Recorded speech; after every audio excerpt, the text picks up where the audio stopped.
Hello,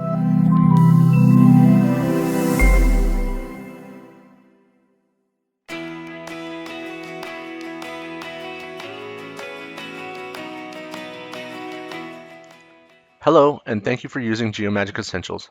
Today we're going to be talking about how to create a watertight mesh model. To start, let's import our model. Up in the top left-hand corner, I'll select the 3ds logo button, then select Import. I'll select the file, then select Open. The software then displays a unit pop-up asking me to specify the units for the data. In this case, we'll leave it on millimeters because that's the units that I scanned in. Then I'll select OK. The next pop-up that is displayed is the Mesh Doctor pop-up. It asks me if I want to run the Mesh Doctor tool right away. I'll select No this time because first I want to turn off the texture. To turn off the texture on the mesh, go to the Display tab next to the Model Manager tab on the top left-hand side of your screen. Scroll down to the Texture checkbox and uncheck it. The model then will turn blue, which is the standard color for mesh models inside Geomagic Essentials. Next, I'll run the Mesh Doctor tool. In the Scan Tools ribbon, in the Repair group, select the Mesh Doctor tool. This tool will automatically run and identify errors in the model in the dialog box. It will also display errors on the model in red. Select Apply to run the command. This may have to be run a couple times. Once there are no errors, select OK to exit the command. Next, I'll want to fill holes. We will be doing this in several ways. First, I want to make the bottom as flat as possible. To do this, I need to put down some reference geometry. I'll start by best fitting a circle to the bottom boundary.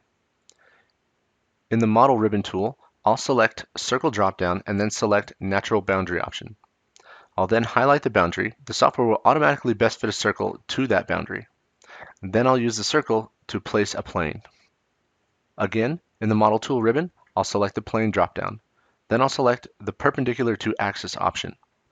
In the dialog box, I'll set the axis as Circle 1, and then I'll set a point as close as possible to the bottom of the mesh. This will put down a plane that I can then use to roughly square my part.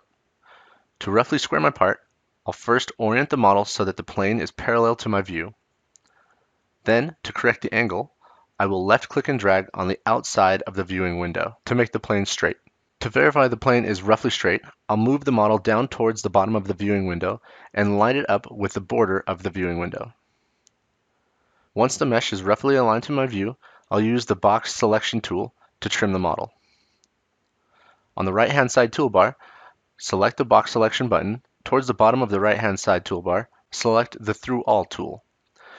This will allow the selection to go all the way through the model. Next, I'll make a selection on the bottom of the model, then delete it to make the bottom of the boundary roughly straight. If I zoom in, I can see the boundary is still jagged. We can compensate for this by using the Modify Relax Boundary tool in the Scan Tools ribbon. In the Modify Relax Boundary dialog box, I'll set the iteration to 100. This will smooth the bottom boundary, which will give me a better mesh surface. Now I'm ready to fill the holes in the Fill Single tool in the Scan Tool ribbon. In addition, I'll also change the fill method to flat. Once the large hole is filled on the bottom of the helmet, I can then start filling in the other holes individually. Again, I'll select the Fill Single tool in the Scan Tools ribbon. Then, after locating the next hole to fill, I'll change the fill method to the middle option, Tangent. Without leaving the Fill Single tool, I'll navigate to the next hole to be filled and fill it, changing the method if needed. I do not need to leave the Fill Single tool as long as I'm filling individual holes.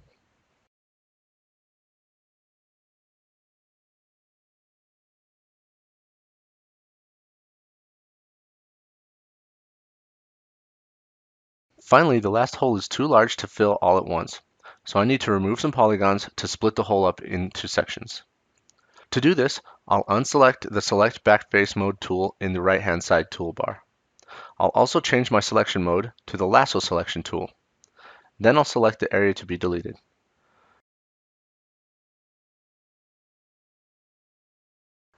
Deleting has caused some triangles to be free-floating. I'll deal with them in a bit.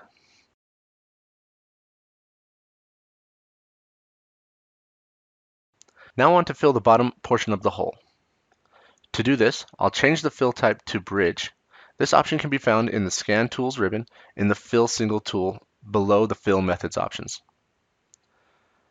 Then I'll select a point on one side, left-click and drag to the opposite side. Additionally, if I want to create a point-to-point bridge, simply click on one point and then click on the point on the opposite side. Once the separation and bridging is complete, I can now fill the holes using the complete fill type and the curvature fill method. Lastly, I need to remove any free-floating polygons from our model. To do this, select the Manifold dropdown in the Scan Tools ribbon. Then select the Make Manifold Open tool. The software will automatically remove any polygons that are not closed volumes. We now have a watertight polygon mesh. Today we talked about how to create a watertight mesh model using various tools in Geomagic Essentials. Thank you for using Geomagic Essentials.